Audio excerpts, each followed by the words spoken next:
Hello, അടിപൊളി ഒരു പുളിങ്കറിയുടെ റെസിപ്പിയാണ്. പെട്ടെന്ന് ഉണ്ടാക്കിയെടുക്കുക. ഇതെൻ്റെ അമ്മൂമ്മയുടെ റെസിപ്പി ആയിരുന്നു. എനിക്ക് ഭയങ്കര ഇഷ്ടമാണ് ഈ കറി. അപ്പോൾ മൺചട്ടിയോ ചീൻചട്ടിയോ എടുത്ത് 2 ടേബിൾ സ്പൂണ് മല്ലിയാണ് നമ്മൾ ചേർത്ത് കൊടുക്കേണ്ടത്. പിന്നെ നിങ്ങളുടെ എരിവിന് ആവശ്യത്തിന് ഉണക്കമുളകും ചേർത്ത് കൊടുത്ത് നല്ലപോലെ ഒന്ന് മൂപ്പിച്ച് ഫ്രൈ ചെയ്തെടുക്കുക. മിക്സിയുടെ ചെറിയ ജാറിൽ 1 കൈപ്പിടി അളവ് കൊച്ചുള്ളിയും പിന്നെ നമ്മുടെ വറുത്ത മല്ലിയും മുളകും കൂടെ കുറച്ച് വെള്ളം ചേർത്ത് ഒന്ന് നല്ലപോലെ അരച്ചെടുക്കണം. ഇത് വേറൊരു മൺചട്ടിയിലോട്ട് നമുക്ക് മാറ്റി എടുക്കണം.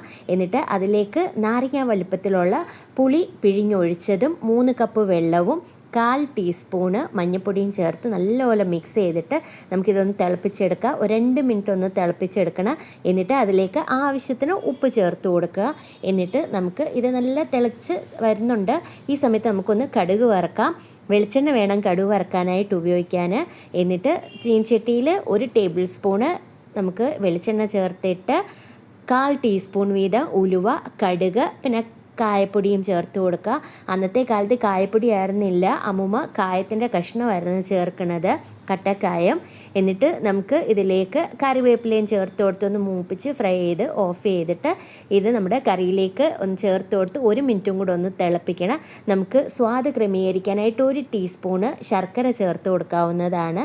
അത് ഓപ്ഷണലാണ്. അങ്ങനെ അടിപൊളി ഒരു പുളിങ്കറി റെഡിയാണ്. പെട്ടെന്ന് തയ്യാറാക്കിയെടുക്കുക. അപ്പോൾ എല്ലാവരും ഒന്ന് ട്രൈ ചെയ്ത് നോക്കുക.